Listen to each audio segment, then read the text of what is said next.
ഞാൻ കുറച്ച് തിരക്കുകളിലായിരുന്നു. അതുകൊണ്ട് ഇപ്പോൾ ഇവിടെ നെറ്റ്‌ഫ്ലിക്സിൽ വന്നപ്പോഴാണ് കേട്ടോ കാന്തയൊക്കെ കണ്ടത്. അപ്പോൾ കാന്ത തിയേറ്റർ റിലീസായ സമയത്ത് എന്നോട് പലരും പറഞ്ഞു, "ഇതൊരു തിയേറ്റർ വാച്ചാണെന്ന്." അങ്ങനെയൊന്നുമില്ല കേട്ടോ. ഞാനിപ്പോൾ ഇവിടെ ഒ-ടി-ടിയിൽ ഇരുന്ന് കണ്ടപ്പോൾ നമുക്ക് വീട്ടിലിരുന്നിട്ട് സുഖമായിട്ട് കാണാവുന്ന ഒരു സിനിമയാണ് കാന്ത. കാരണം കാന്തയ്ക്ക് ഇങ്ങനെ ഇഫക്ട്സ്, സിജി അതൊന്നുമല്ല. കാന്തയുടെ മെയിൻ സംഭവം ഒരു കാന്തയ്ക്കൊരു സോളിഡ് സ്റ്റോറി ഉണ്ട് പറയാനുള്ളതാണ്. എനിക്ക് കുറച്ച് ഡിസ്റ്റിങ്ക്റ്റ് ആയിട്ടുള്ള കുറച്ച് കാര്യങ്ങളൊക്കെ കാന്ത എന്ന് പറഞ്ഞ സിനിമയിൽ ഡയറക്ടർ സെൽവമണി സെൽവരാജ് കൊണ്ടുവന്ന പോലെ തോന്നി. എനിക്ക് ഏറ്റവും ഇഷ്ടപ്പെട്ടത് കാന്തയുടെ തീമാണ്. അതായത് ഒരു യൂണിവേഴ്സൽ സിനിമ എന്ന് പറഞ്ഞ ഫീൽഡിൽ യൂണിവേഴ്സലായിട്ട് നമുക്ക് കാണാൻ പറ്റുന്ന അങ്ങനത്തെ ഒരു തീമാണിത്. അത് മെൻറ്റേഴ്സും ആക്ടേഴ്സും തമ്മിലുള്ള ഈഗോ ക്ലാഷ്. അത് ഇല്ലാത്തൊരു ഇൻഡസ്ട്രി ഇല്ല ആക്ച്വലി അല്ലേ? അക്രോസ് ദ ഗ്ലോബ് ഉള്ളൊരു സംഭവമാണ്. അപ്പോൾ ആ ഒരു തീമാണ് ഈ സിനിമയിലേക്ക് കൊണ്ടുവന്നിരിക്കുന്നത്.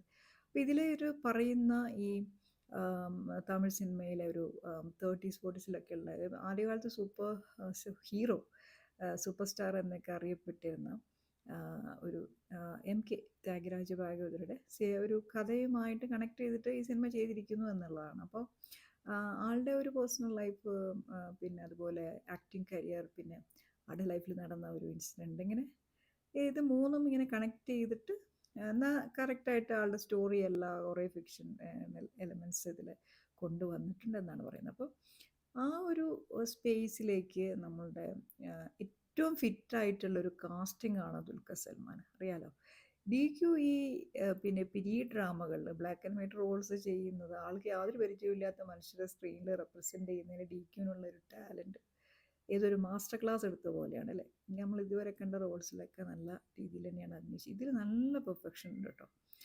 കഥ എന്ന് പറഞ്ഞ സിനിമയുടെ ഏറ്റവും വലിയ ഹൈലൈറ്റ് ഡി ക്യുവിൻ്റെ പെർഫോമൻസ് ആണ്. കൂടെയുള്ള ഭാഗ്യശ്രീ ബോസെ എന്ന് പറഞ്ഞ നടി കാണാൻ നല്ല ചാമിങ് ആണ് സ്ക്രീനിൽ. നമുക്കിങ്ങനെ നോക്കിയിരിക്കാൻ തോന്നും കേട്ടോ. അത്യാവശ്യം കുഴപ്പമില്ലാതെ അഭിനയിച്ചിട്ടുണ്ട്. ഇവരുടെ പെയറാണ് ഈ സിനിമയിൽ ഫസ്റ്റ് ഹാഫിൽ നല്ലൊരു ഹൈലൈറ്റ് ആയിട്ട് നന്നായിട്ട് വർക്ക് ചെയ്തിട്ടുണ്ട് ഈ സംഭവം. ഇതിൽ ഒരു മിസ്കാസ്റ്റിംഗ് ആയിട്ട് എനിക്ക് തോന്നിയത് നമ്മുടെ പിന്നെ സമുദ്രക്കനിയാണ്. അതായത് ഈ അയ്യ എന്ന് പറഞ്ഞ ഈ ഡയറക്ടർ, ഈ മെൻറ്ററായിട്ട് വരുന്ന ക്യാരക്ടറാണ് സമുദ്രക്കനിയുടെ.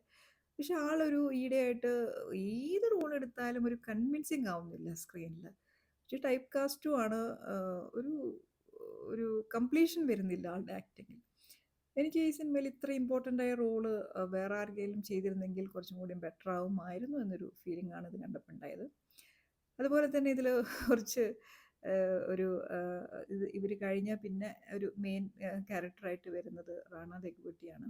റാണ പിന്നെ ഡി ക്യു ആണല്ലോ ഈ സിനിമയുടെ പ്രൊഡ്യൂസേഴ്സ്. അപ്പോൾ ഒരുപാട് വർഷങ്ങളോളം ഇതിൻ്റെ കഥ ഇങ്ങനെ മാറ്റിയും തിരിച്ചും കേട്ടു എന്നാണ് പറയുന്നത്. ഇതിൻ്റെ സ്റ്റോറിയുടെ നറേഷൻ്റെ ഒരു ബാക്ക്ഗ്രൗണ്ട് സ്റ്റോറി ഇങ്ങനെ ഒരു ഇൻ്റർവ്യൂവിൽ നറേറ്റ് ചെയ്യുമ്പോൾ ഇങ്ങനെ ഒരു പറയുന്നുണ്ട് കുറേ കാലം ഇവരത് കേട്ടു എന്നുള്ളത്. അപ്പോൾ അതുകൊണ്ടായിരിക്കണം എന്ന് തോന്നുന്നു ഇപ്പോൾ ഇവർ രണ്ടുപേരും, ഇപ്പോൾ റാണയുടെ കാര്യം പറയുകയാണെങ്കിൽ ആ സ്റ്റിഫ്നെസ് ഒക്കെ വിട്ടുകൊണ്ട് ഒരു കുറച്ച് ഇതായിട്ട് ഒരു കോമിക് ടച്ചൊക്കെ ഉള്ള ക്യാരക്ടറിന് അത്യാവശ്യം ചെയ്യാനായിട്ട് റാണി ശ്രമിച്ചിട്ടുണ്ട്. പക്ഷേ സെക്കൻഡ് ഹാഫിൽ വരുന്ന ക്യാരക്ടേഴ്സിനെയൊക്കെ സ്ക്രിപ്റ്റ് ഇങ്ങനെ ഡെസേർട്ട് ചെയ്യുന്നുണ്ട്. അതായത് ഒരു രീതിയിലും അവരെ സപ്പോർട്ട് ചെയ്യുന്ന രീതിയിൽ സ്ട്രോങ് ആയിട്ടല്ല സ്ക്രിപ്റ്റ് അവിടെ നിൽക്കുന്നത്. അതുകൊണ്ട് ആണ് ഈ ക്യാരക്ടേഴ്സ് അത്രയ്ക്ക് അങ്ങോട്ട് ഒരു ഷൈനിങ് അല്ലാതെ നമുക്ക് തോന്നിയെന്നാണ് കേട്ടോ. എനിക്ക് പേഴ്സണലി അതാണ് എൻ്റെ അഭിപ്രായം. അപ്പോൾ ബേസിക്കലി ഈ സ്റ്റോറി ഇങ്ങനെ ബിൽഡ് ചെയ്ത് സെക്കൻഡ് ഹാഫിലേക്ക് പോയി ഇതൊരു ഫ്ലാറ്റ് ആവുന്നു, പ്രിഡിക്റ്റബിൾ ആവുന്നു. അത് മാത്രമല്ല ഈ ഒരു ശരിക്കും പറഞ്ഞാൽ എനിക്ക് തോന്നിയത് ഇതിൽ ഈ ത്യാഗരാജ ഭാഗവതരുടെ സ്റ്റോറിയിൽ ശരിക്കും കൾപ്രിറ്റ് ആരാണെന്ന് കണ്ടുപിടിച്ചിട്ടില്ല. പക്ഷേ അവരൊരു സംശയത്തിൻ്റെ പേരിൽ അവർ ജയിലിൽ കിടക്കേണ്ടി വരുന്നുണ്ട്. അതിനുശേഷമുള്ള ആളുടെ ലൈഫാണല്ലോ മൊത്തം ട്രാജിക്കായിട്ട് പോകുന്നത് റിയൽ ലൈഫിൽ. അപ്പോൾ ആക്ച്വലി എനിക്ക് തോന്നിയത് ഈ സിനിമ ആളുടെ ലൈഫ് തന്നെയായിട്ട് കാണിച്ചാൽ മതിയായിരുന്നു. കാരണം തമിഴ് സിനിമയിലൊരു ഒരു സ്ലൈസ് ഓഫ് ഹിസ്റ്ററിയാണ് ഈ സംഭവം, എല്ലാവരും അറിയുന്ന കാര്യമാണ്. അപ്പോൾ ഈ കഥയിൽ തന്നെ മോർ സിനിമ ഇപ്പോൾ നമ്മൾ കണ്ട സിനിമയിനേക്കാളും മോർ സിനിമാറ്റിക് ആയിട്ടാണ് ഈ ത്യാഗരാജ ഭാഗവതരുടെ കഥ വായിച്ചപ്പോൾ എനിക്ക് തോന്നിയത്. അപ്പം അതുതന്നെ എടുത്താൽ മതിയായിരുന്നു എന്ന് എനിക്ക് തോന്നിയായിരുന്നു. അത് ശരിക്കും പറഞ്ഞാൽ അതിൽ കൊണ്ടുവന്നിട്ടുള്ള ഈ ഫിക്ഷണൽ എലമെൻറ്റ് ഫസ്റ്റ് ഹാഫിൽ വർക്ക് ചെയ്തിട്ട് സെക്കൻഡ് ഹാഫിലേക്ക് പോകുമ്പോഴേക്കും അതിൻ്റെ കംപ്ലീറ്റ് സിനിമ വീക്കാവാനുള്ളൊരു റീസൺ പിന്നെ ഡയറക്ടർ എന്നെ കൊണ്ടുവന്ന പോലെയാണ് എനിക്ക് തോന്നിയത്.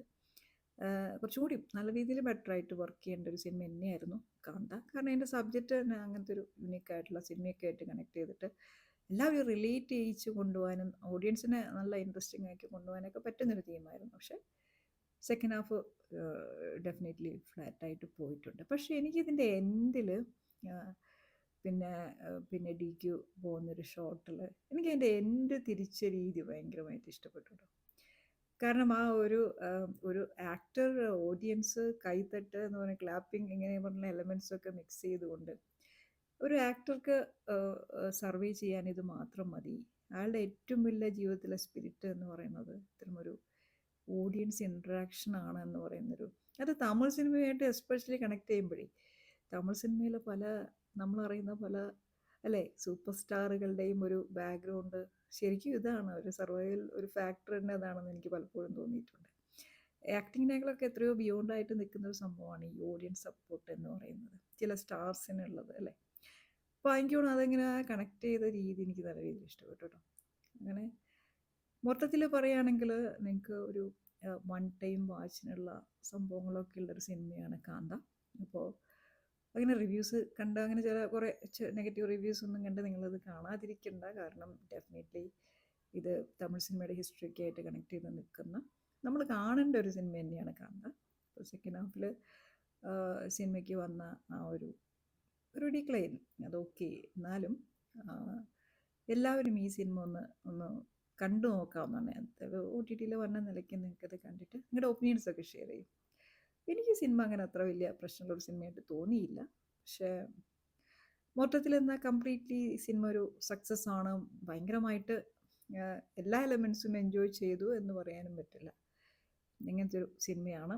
എന്തായാലും ഒന്നുമില്ലെങ്കിലും നിങ്ങൾക്ക് DQൻ്റെ പെർഫോമൻസിന് വേണ്ടി ഈ സിനിമ കാണാവുന്നതാണ്. അപ്പോൾ അത്രയൊക്കെയാണ് കാന്തനെ കുറിച്ച് പറയാനുള്ളത്. Thank you so much watching.